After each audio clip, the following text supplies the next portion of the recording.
Magandang araw po sa inyong lahat. Ako po si Dr. Miguel Santos, isang doktor na ang dedikasyon ay ang pangalagaan ang kalusugan ng ating mga kagalang-galang na senior citizen. Napapansin niyo po ba na tila lumalabo ang inyong paningin kamakailan? Baka napapadalas ang inyong pagsingkit o pagkunot ng noo para lang makakita. Baka ang mga salita sa pahina ay hindi na ganoon kalinaw. Baka ang inyong mga mata ay palaging tuyo, iritado o nananakit pagkatapos ng maghapon kahit pa wala naman kayong ginawang kakaiba. Kung pamilyar po ito sa inyo, mangyaring makinig po kayong mabuti dahil ang nangyayari sa inyong mga mata ngayon ay maaaring hindi lang dahil sa pagtanda. Ito ay maaaring mga unang senyales ng isang mas seryosong kondisyon. Alam niyo po, paglampas ng edad 60 milyon-milyong kalalakihan at kababaihan ang nagsisimulang dahan-dahang mawalan ng paningin.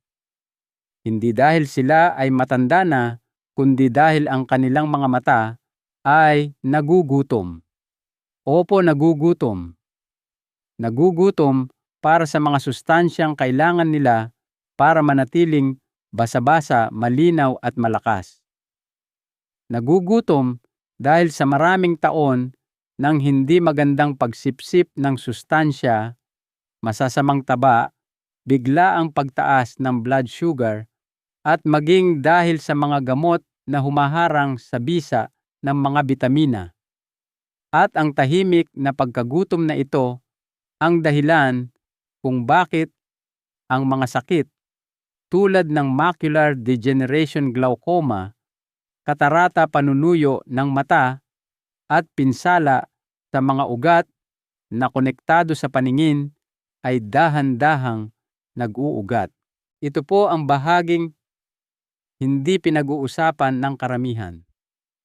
Hinihintay pa natin na lumabo ang mga letra na maging masyadong nakakasilaw ang mga ilaw hanggang sa hindi na tayo makapagmaneho ng ligtas sa gabi. At sa puntong iyon, nagkukumahog na tayo, takot na mawala ang ating kalayaan, ang ating kakayahang magbasa o kahit na makilala ang mukha ng ating mga mahal sa buhay. Ngunit ito po ang katotohanang nais kong malaman ninyo mula sa kaibuturan ng aking puso. Hindi po kailangang umabot sa ganoon. Mayroong mga mabisang natural na sustansya na ang ilan ay maaaring nasa kusina nyo na ngayon na makakatulong na ayusin ang inyong mga mata, ibalik ang kalinawan, pag-aanin, ang panunuyo, at protektahan ang inyong paningin mula sa karagdagang pinsala. Sa araw na ito, ipapaliwanag ko po sa inyo ang 8 pinakamahalagang bitamina, antioxidant at enzyme para sa kalusugan ng mata pagkatapos ng edad 60. At kung sasamahan niyo ako hanggang sa dulo, ibabahagi ko rin ang 5 pang-araw-araw na gawain na maaaring magdulot ng malaking pagbabago sa pakiramdam at paggana ng inyong mga mata araw-araw. Naiintindihan ko po kung gaano nakakatakot kapag nagsisimulang humina ang inyong paningin, ngunit hindi po kayo walang magagawa at hindi kayo nag-iisa dito. Kung ang mensaheng ito ay tumatatak sa inyo at nais nyo ng mas mapagkakatiwalaang gabay upang manatiling matalas, malusog at malaya habang tumatanda, mangyaring isaalang-alang na pindutin ang subscribe button at i-on ang notifications. Hindi natin alam kung sino pa ang maaaring mangailangan ng ganitong uri ng suporta. Simulan po natin ang paglalakbay na ito ng sama-sama. Retinol. Isa sa mga pinakaunang senyales ng pagtanda ng mata ay hindi ang malabong paningin. Ito ay yung palaging pakiramdam ng panunuyo at iritasyon na parang may kung anong nakasabit sa gilid ng inyong mata o yung mahapding pakiramdam pagkatapos lang ng ilang minutong pagbabasa o panonood ng telebisyon. Karamihan sa mga tao ay agad na kumukuha ng artificial tears sa pag-aakalang bahagi lang ito ng pagtanda. Ngunit ang panunuyo ng mata ay madalas na paraan ng inyong katawan para sabihin ang isang mas malalim na bagay. Kulang kayo sa isa sa pinakamahalagang sustansyang inaasahan ng inyong mga mata. Ang sustansyang iyon ay vitamin A. Mas partikular ang aktibong anyo nito na tinatawag na retinol. Ang retinol po ang ginagamit ng ating mga mata para makagawa ng tunay na luha, ang natural na pampagaling na likido na nagpapanatiling basa, malinis at protektado sa ibabaw ng inyong mata. Kung walang sapat nito, ang inyong mga tear gland o glandula ng luha ay nagsisimulang humina sa paggana. Dito nyo na mapapansin ang magaspang na pakiramdam, pamumula at ang pangangailangang kumurap ng mas madalas para lang luminaw ang paningin. Ngunit hindi po diyan nagtatapos. Ang retinol ay may mahalagang papel din sa night vision o paningin sa gabi. Tinutulungan nito ang inyong retina na mag-adjust sa madilim na lugar para makakita kayo ng malinaw kapag nagmamaneho sa takip silim o pumapasok sa isang madilim na silid. Kung wala ito, ang pagkabulag sa gabi o night blindness ay nagiging mas karaniwan at mas mapanganib. Ang problema. Karamihan sa mga nakatatanda ay hindi nakakakuha ng sapat na aktibong vitamin A. Ang mga modernong pagkain ay mababa sa mga natural na pinagkukunan nito. Mga pula ng itlog, mantikilya mula sa baka na kumakain ng damo, cod liver oil at mga lamang loob. At ang karaniwang akala na sapat na ang pagkain ng karot ay hindi po sapat dahil ang beta-carotene mula sa halaman ay kailangan pang i-convert para maging retinol sa loob ng katawan at ang prosesong iyon ay humihina habang tayo ay tumatanda. Ang magandang balita ay madaling punan ang kakulangan sa retinol. Ang isang maliit na pang-araw-araw na dosis tulad ng isang kutsarita ng dekalidad na cod liver oil ay maaaring suportahan ang paggawa ng luha, paginhawahin ang mga iritadong mata at mapabuti ang paningin sa madilim sa paglipas ng panahon. Isa ito sa pinakamadali at pinakanatural na paraan para maibalik ang ginhawa at kalinawan sa inyong mga mata. Kung ang inyong mga mata ay madalas makaramdam ng panunuyo o kabigatan kahit wala namang kayong ginagawang mali, malaki ang tsansa na hindi nila nakukuha ang suportang tunay nilang kailangan. Susunod, tatalakayin natin ang isa pang nakapagpapagaling na taba na hindi lang ang ibabaw ng inyong mata ang pinoprotektahan, kundi pati na rin ang mga ugat at daluyan ng dugo sa likod nito. Omega-3 cis.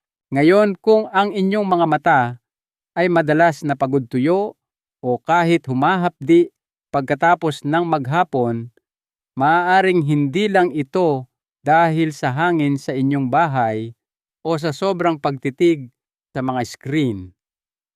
Maaaring ito ay pamamaga o inflammation.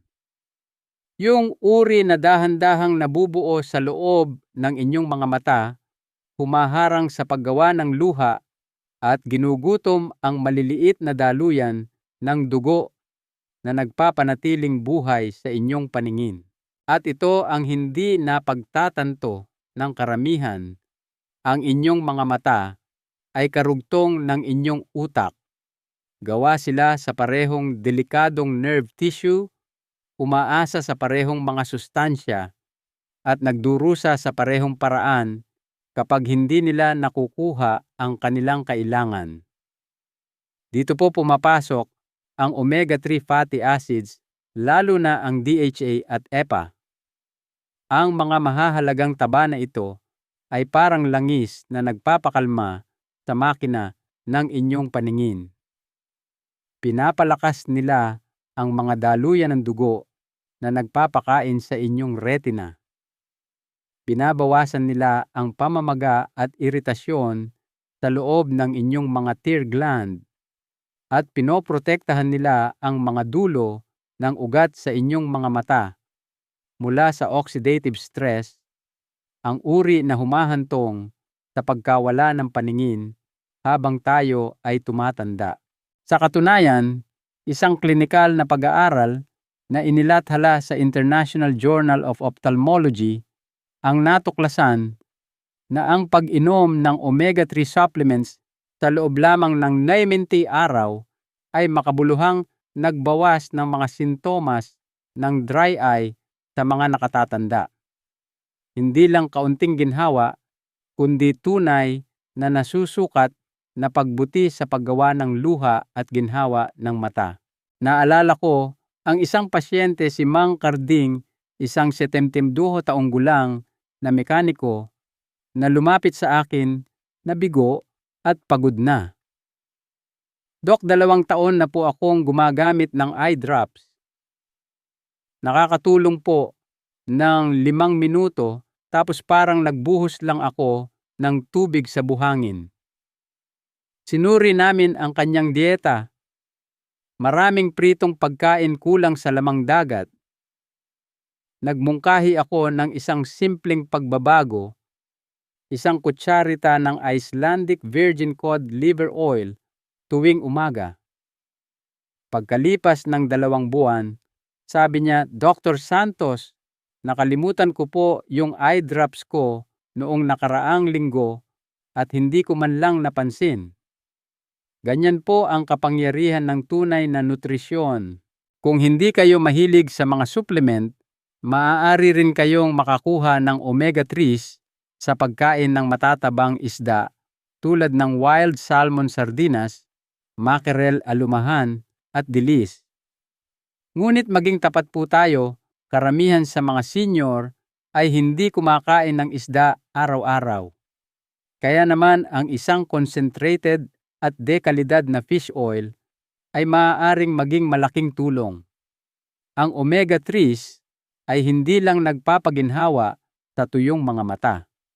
Sinusuportahan din nito ang memorya, binabawasan ang sakit sa kasukasuan, at pinabababa ang panganib ng sakit sa puso. Ngunit pagdating sa inyong paningin, ang kanilang papel ay sadyang napakahalaga. Susunod, tatalakayin natin ang isang bagay na mas bihirang pag-usapan, isang koneksyon sa panunaw na maaaring pumipigil sa inyong katawan na sipsipin ang mga mismong sustansyang kailangan ng inyong mga mata. Bile Abdo. Narito po ang isang nakakadismayang katotohanan na kinakaharap ng maraming senior. Nagsisimula silang kumain ng mas maayos, nagdaragdag ng mas maraming gulay at masusustansyang taba. Ngunit patuloy pa ring lumalabo ang kanilang mga mata. Panunuyo, malabong paningin, pagiging sensitibo sa liwanag. Walang katuturan hanggang sa maintindihan nyo kung ano talaga ang nangyayari sa loob ng inyong tiyan. Pagkatapos ng edad 60, maraming tao ang nahihirapan sa hindi magandang pagtunaw ng taba. At malaking problema po iyon dahil ang pinakamahalagang sustansya para sa inyong mga mata ay fat-soluble o natutunaw sa taba. Ito ay ang mga bitaminang A, D, E at mga pigment mula sa halaman tulad ng lutein at zeaxanthin. Ngunit para masipsip ang mga sustansyang ito, kailangan ng inyong katawan ng isang bagay na tinatawag na bile o apdo. Ang apdo ay isang ginintuang likido na ginagawa ng inyong atay at inilalabas ng inyong gallbladder apdo. Tinutunaw nito ang mga taba mula sa pagkain at tinutulungan ang inyong small intestine na sipsipin ang mahahalagang sangkap, ang mismong mga sangkap na nagpapanatiling basa sa inyong mga mata, malinaw ang inyong paningin, at malakas ang inyong retina. Kung walang sapat na apdo, ang mga sustansyang iyon ay dumadaan lang sa inyo. Maaari kayong kumakain ng lahat ng tamang pagkain, cod liver oil, kale, itlog, at malnourished pa rin sa antas ng selula.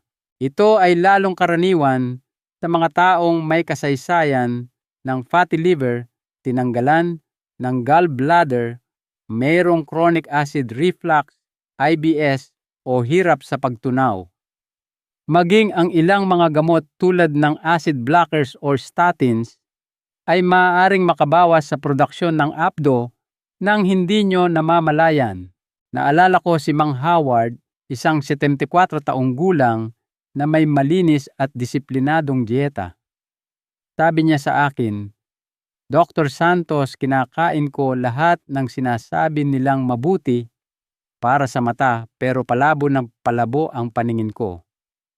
Ang kanyang blood work ay nagpakita ng mga senyales ng mababang daloy ng apdo. Nagdagdag kami ng isang simpleng digestive formula na may purified ox bile, 2 kapsula lamang bago kumain. Sa loob ng 6 na linggo, napansin niyang mas matingkad na ang mga kulay at sinabing hindi na napapagod ang kanyang mga mata sa kalagitnaan ng araw. Minsan hindi ito tungkol sa kung ano ang kinakain mo. Ito ay tungkol sa kung ano ang kayang sipsipin ng iyong katawan.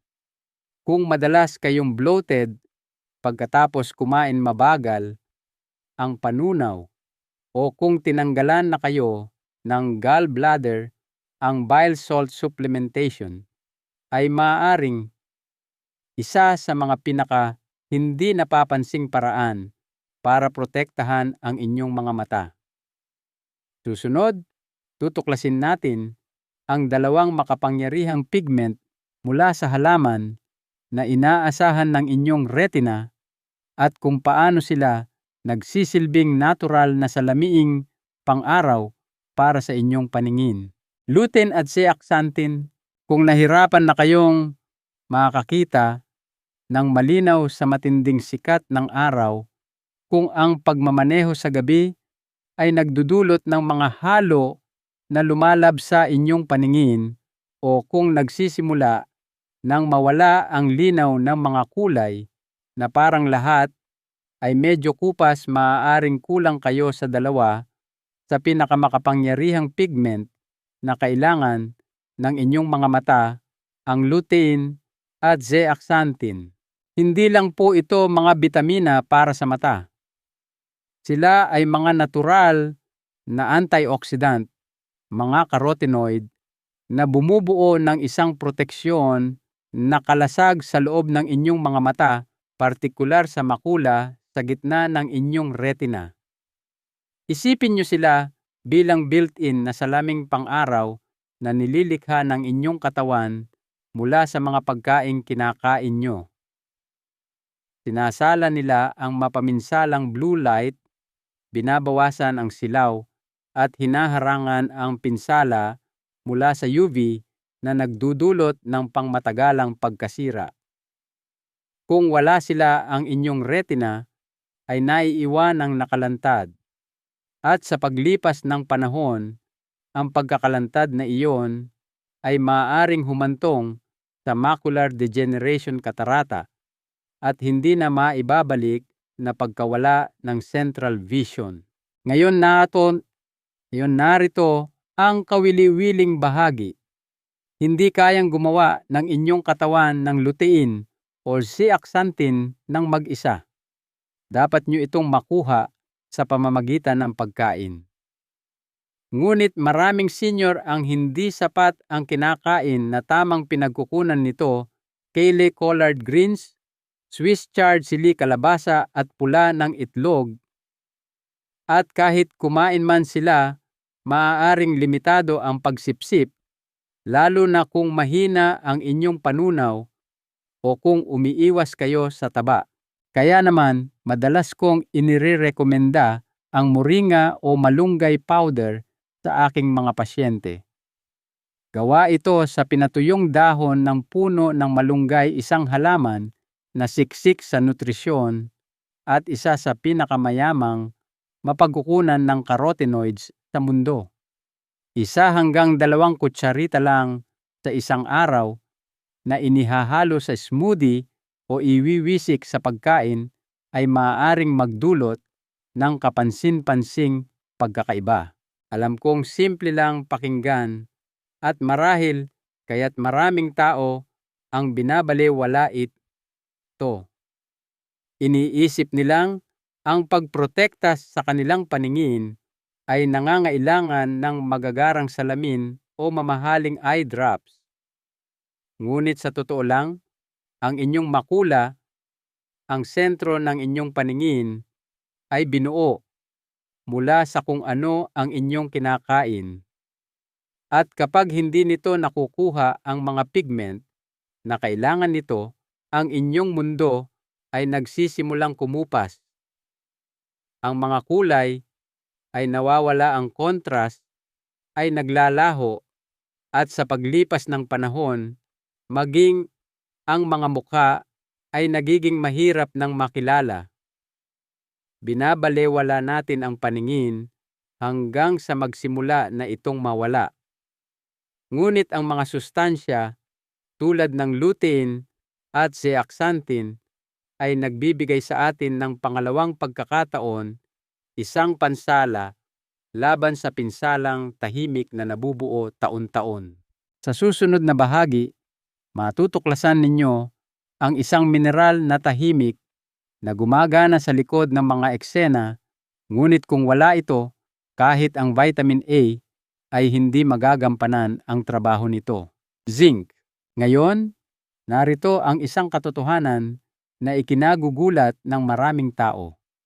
Ang inyong mga mata ay nagtataglay ng ilan sa pinakamataas na konsentrasyon ng zinc sa buong katawan. Ang tahimik na mineral na ito ay madalas na hindi napapansin, ngunit kung wala ito, ang inyong paningin ay maaaring mabilis na bumagsak kahit na ginagawa nyo ng tama ang lahat. Ang zinc ay gumaganap na parang isang spark plug para sa inyong mga mata. Tinutulungan nitong i-convert ang vitamin A sa aktibong anyo nito, ang mismong ginagamit ng inyong retina upang makakita ng malinaw, lalo na sa mga kondisyong mababa ang liwanag. Sinusuportahan din nito ang pagbuo ng melanin, isang proteksyon na pigment na sumasangga sa inyong mga mata mula sa pinsala ng UV. Kaya ano ang mangyayari kapag bumaba ang inyong mga antas ng zinc? Maaari kayong magsimulang mapansin ang hirap sa pagtingin sa gabi. Maaari niyong maramdaman na ang inyong paningin ay mapurol o malabo kahit na malinis ang inyong salamin. At sa paglipas ng panahon, maaari kayong humarap sa mas mataas na panganib ng macular degeneration at katarata na parehong nakakaapekto sa milyon-milyong nakatatanda bawat taon. Sa kasamaang palad, ang ating mga antas ng zinc ay may tendensyang bumaba habang tayo ay tumatanda. Bakit? Dahil sa tuwing ang katawan ay lumalaban sa sakit, pinsala o pamamaga, nauubos nito ang mga reserba ng zinc. At sa oras na umabot kayo sa edad 60, ang talamak na stress, mga gamot, mga issue sa panunaw at hindi magandang dieta ay maaaring mag-iwan sa inyong halos wala ng reserba. Maging ang mga taong kumakain ng maayos ay maaaring maging deficient sa zinc nang hindi nila nalalaman. Ngayon narito ang magandang balita. Madaling punan ang zinc kung alam nyo kung saan hahanapin. Ang ilan sa pinakamayamang natural na pinagkukunan ay kinabibilangan ng talaba karne, ng alimango tahong hipon at buto ng kalabasa. Kung hindi nyo gusto ang lamang dagat, maaari rin kayong uminom ng dekalidad na zinc chelate supplement, mainam na nasa 30 mg bawat araw kasama ng pagkain upang matiyak ang tamang pagsipsip. Isang mahalagang paalala, huwag uminom ng zinc nang walang laman ang tiyan. Maaari itong magdulot ng pagduduwal sa ilang tao, lalo na sa mga nakatatanda, at huwag din itong sobrahan. Ang sobrang zinc ay maaaring maubos ang inyong mga antas ng copper na mahalaga rin para sa kalusugan ng mata. Kapag balanse ng maayos ang zinc ay gumaganap na parang isang technician na tahimik na nagtatrabaho sa likod ng entablado, tinitiyak na lahat sa inyong visual system ay tumatakbo ng maayos. Susunod, titingnan natin ang isang nakakagulat na sanhi ng pagkawala ng paningin na nagsisimula sa inyong mga ugat at ang espesyal na anyo ng vitamin B1 na maaaring makatulong na protektahan ang mga ito. Benfotiamine, isang espesyal na vitamin B1. Hindi lahat ng problema sa paningin ay nagsisimula sa mismong mga mata. Ang ilan ay nagsisimula sa kaibuturan ng mga ugat nerves, ang mga marurupok na kawad na nagdadala ng mga visual signal mula sa inyong mga mata patungo sa inyong utak. At kapag nasira ang mga ugat na iyon, maaaring kumupas ang inyong paningin kahit na mukhang perpektong malusog ang inyong mga mata sa labas. Isa sa pinakamalaking tahimik na banta sa mga ugat ng inyong mata ay ang blood sugar, lalo na kapag ito ay madalas na tumataas o nananatiling mataas ng matagal. Kahit na hindi kayo na-diagnose na may diabetes, ang maraming taon ng pagkain ng mga refined carbohydrates, matatamis na merienda at mga processed grains ay maaaring mag-iwan ng pinsala. Kapag mataas ang blood sugar, nagdudulot ito ng isang proseso na tinatawag na glycation, isang reaksyong kemikal na literal na piniprito ang myelin, ang proteksyon na balot sa paligid ng inyong mga ugat. Ang inyong optic nerve ay lalong madaling mapinsala dahil naglalaman ito ng mahigit 1.7 milyong nerve fiber. Kapag nasira ang mga fiber na ito, ay hindi na makapagdala ng visual na impormasyon ng malinaw na humahantong sa isang kondisyon na tinatawag na retinopathy, malabong paningin, mga floaters, at pagiging sensitibo sa liwanag. Kaya ano ang maaari niyong gawin?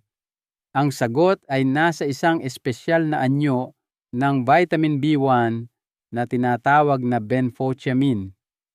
Hindi tulad ng karaniwang thiamine, ang benfotiamine ay fat-soluble na nangangahulugang mas epektibo itong nakakapasok sa nerve tissue na umaabot sa utak gulugod at sa mismong optic nerve. Ipinapakita ng mga pag-aaral na mapoprotektahan ng benfotiamine ang mga nerve fiber mula sa pinsalang dulot ng mataas na blood sugar at makakatulong pa ngang i-regenerate ang mga bahagi ng nervous system sa paglipas ng panahon. ginagawa itong lalong kapaki-pakinabang para sa mga senior na may pre-diabetes metabolic syndrome o kahit sa mga nais lamang protektahan ang kanilang paningin sa pangmatagalan. Ang inirerekomendang dosis ay karaniwang 300 mg 2 beses sa isang araw na iniinom kasama ng pagkain. Ito ay ligtas, mahusay na tinatanggap ng katawan at hindi nakakasagabal sa karamihan ng mga gamot, ngunit laging kumonsulta muna sa inyong doktor. Kung nakaranas na kayo ng pangingilig sa paligid ng mga mata, visual static, o isang hindi maipaliwanag na pagbaba sa kalinawan, maaaring humihingi ng tulong ang inyong mga ugat, at ang benfotiamine ay maaaring eksakto kung ano ang kailangan nila upang gumaling. Susunod, titingnan natin ang antioxidant na inaasahan ng inyong mga mata araw-araw at kung bakit ang karamihan sa mga bersyon na nabibili sa botika ay hindi gumagana sa paraang inaakala nyo. Vitamin C, nagsimula na bang mawala ang kislap ng inyong mga mata? Marami akong pasyente na ganito ang paglalarawan. Lahat ay tila medyo madilim na parang tumitingin ako sa isang manipis na tela. O nililinis ko ang aking salamin, ngunit hindi talaga nawawala ang labo. Ang banayad na pagkupas na ito ng talas ng paningin ay madalas na nauugnay sa oxidative stress, pinsalang dulot ng mga hindi matatag na molekula o free radicals na sumisira sa mga pinong tissue sa loob ng inyong mga mata. At isa sa pinakamatibay na natural na tagapagtanggol laban dito ay walang iba kundi ang vitamin C. Ngayon, huwag po kayong mainip. Hindi po ito tungkol sa murang ascorbic acid na tableta mula sa botika. Ang tunay at bioavailable na vitamin C mula sa buong pagkain ay iba ang kilos. Gumaganap ito na parang isang kalasag, sinisipsip ang mga mapaminsalang oxidant at pinoprotektahan ang mga istruktura tulad ng inyong lens at makula na parehong mahalaga para mapanatili ang malinaw at matingkad na paningin. Ang vitamin C ay tumutulong din sa pagbuo ng collagen na nagbibigay ng lakas sa maliliit na daluyan ng dugo sa inyong retina. Kung walang sapat nito, ang mga kapilary na ito ay maaaring humina, tumagas, o kahit pumutok na humahantong sa pagkawala ng paningin sa paglipas ng panahon. Isa sa aking mga pasyente, si Aling Darlene, edad 70, ay matagal nang nakikipagbuno sa talamak na pagkapagod ng mata. Hindi siya diabetic, hindi naninigarilyo, at kumakain naman ng maayos. Ngunit nang masusing tingnan ang kanyang dieta ay kulang sa mga sariwa at mataas sa vitamin C na pagkain. Nagdagdag kami ng pinaghalong bell peppers, kale sauerkraut at isang kutsarita ng acerola cherry powder sa kanyang araw. Sa loob ng ilang linggo, sabi niya, para pong may nagbukas ulit ng ilaw. Mas magaan po sa pakiramdam ang mga mata ko. Kung kayo ay naninigarilyo o dating naninigarilyo, mas mataas pa ang inyong pangangailangan sa vitamin C. Ang mga lason mula sa sigarilyo at polusyon sa kapaligiran ay mabilis na umuubos ng mga reserbang antioxidant.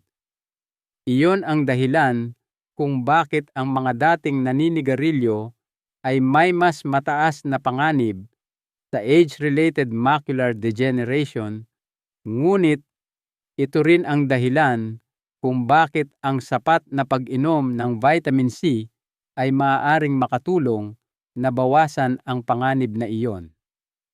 Kaya iwasan ang mga sintetikong tableta.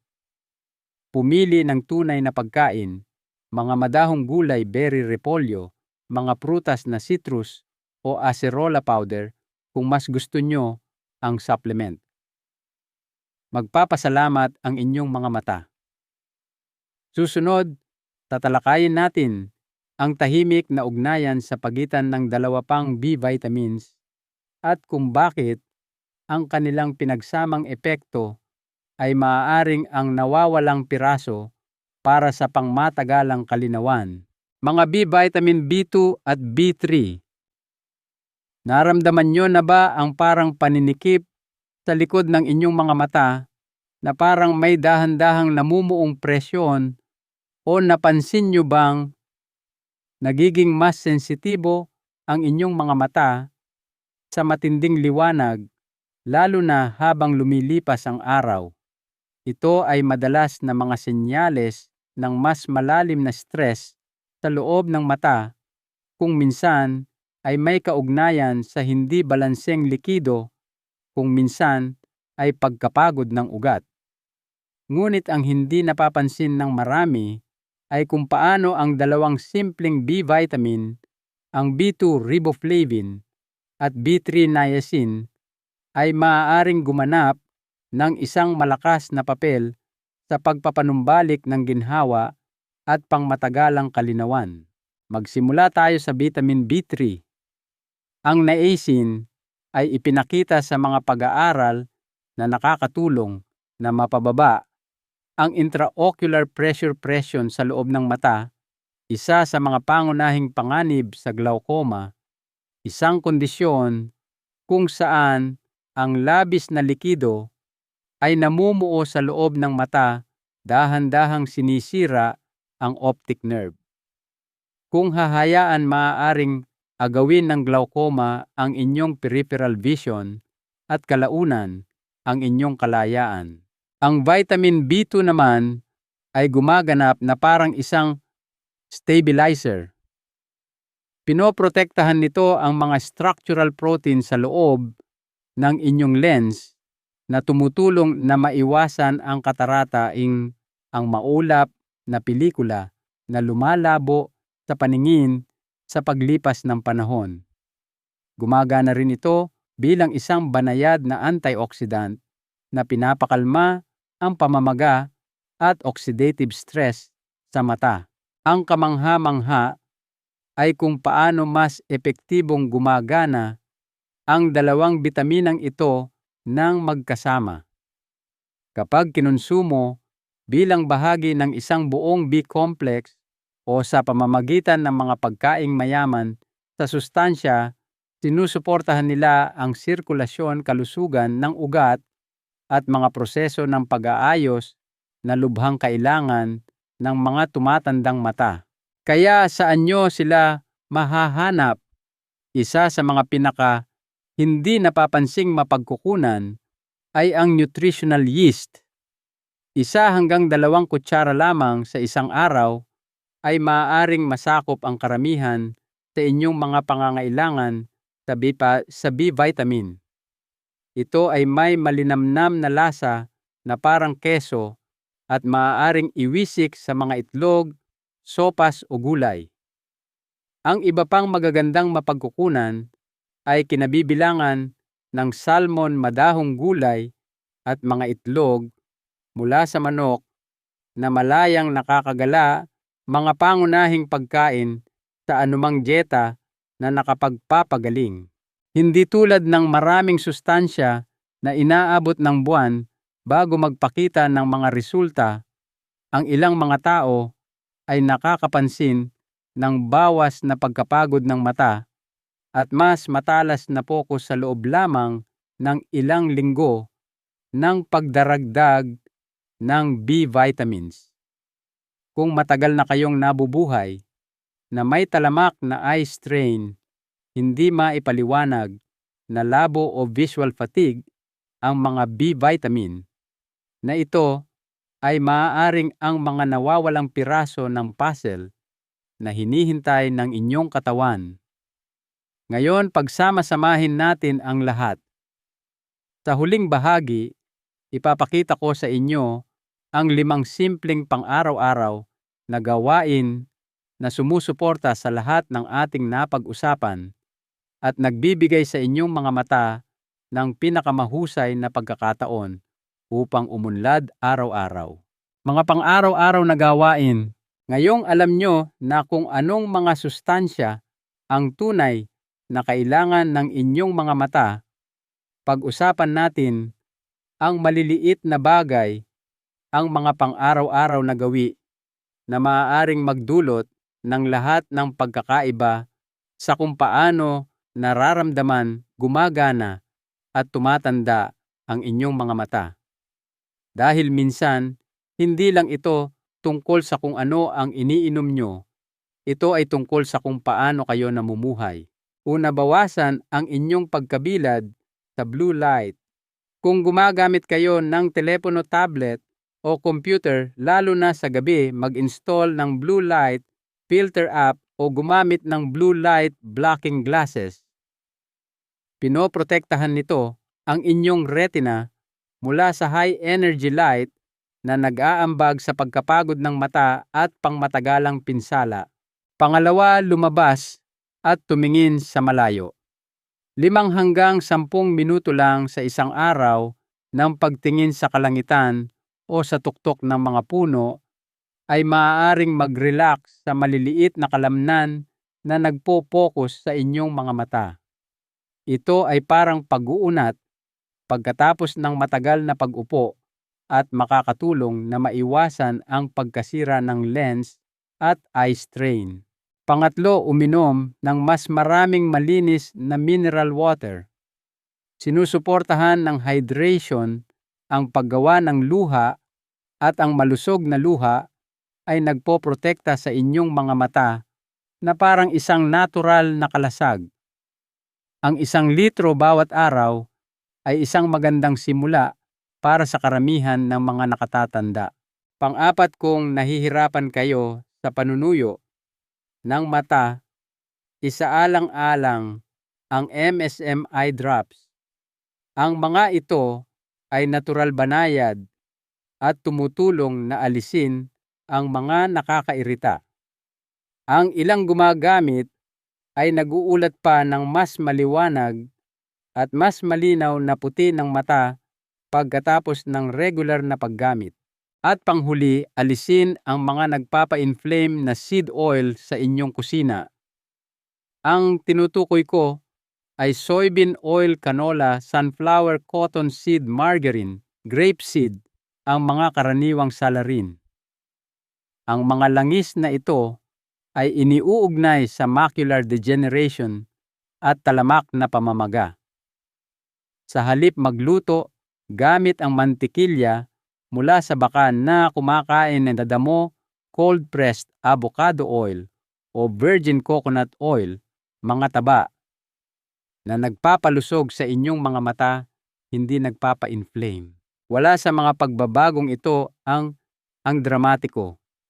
Hindi nyo kakailanganin ng reseta at tiyak na hindi nyo kailangang baguhin ang inyong buhay ng biglaan. Ngunit kapag pinagsama-sama ang maliliit na pang-araw-araw na pagpiling ito, ay nagpapadala ng isang malakas na mensahe sa inyong katawan. Nandito pa ako at nagmamalasakit pa rin ako sa aking kinabukasan. Dahil ang inyong paningin ay higit pa sa kakayahang makakita. Ito ang kakayahang kumonekta na basahin ang ngiti ng inyong apo, magmaneho ng ligtas, manatiling malaya at maramdaman na kayo pa rin ang inyong sarili. Ang pinakamahalagang aral po ay ito: ang pag-aalaga sa ating mga mata ay nagsisimula mula sa loob sa pamamagitan ng tamang nutrisyon at malusog na pamumuhay. Hindi natin kailangang hintayin na lumala ang problema bago tayo kumilos. Ang katotohanan po ay hindi pa huli ang lahat. Saan man kayo nagsisimula ngayon, mayroon pa ring pag-asa. Ang inyong mga mata ay may kakayahang bumawi Tumutugon sila sa pangangalaga, nutrisyon at pagiging consistent. Kung nahanap niyo pong nakakatulong ang paliwanag na ito, mangyaring i-like, mag-subscribe at ibahagi ito sa isang taong mahal ninyo. Hindi natin alam kung sino pa ang tahimik na nakikipaglaban sa kanilang paningin, at ang isang simpleng mensahe ng pag-asa ay maaaring eksakto kung ano ang kanilang kailangan. Mag-iwan din po kayo ng komento sa ibaba. Nais po naming marinig ang inyong mga kwento at katanungan. Maraming salamat po sa paglalaan ng oras sa akin. Ito po si Dr. Doc Miguel Santos Hangad, ang malinaw na paningin, matatag na kalusugan, at isang hinaharap na puno ng ganda na tunay ninyong makikita.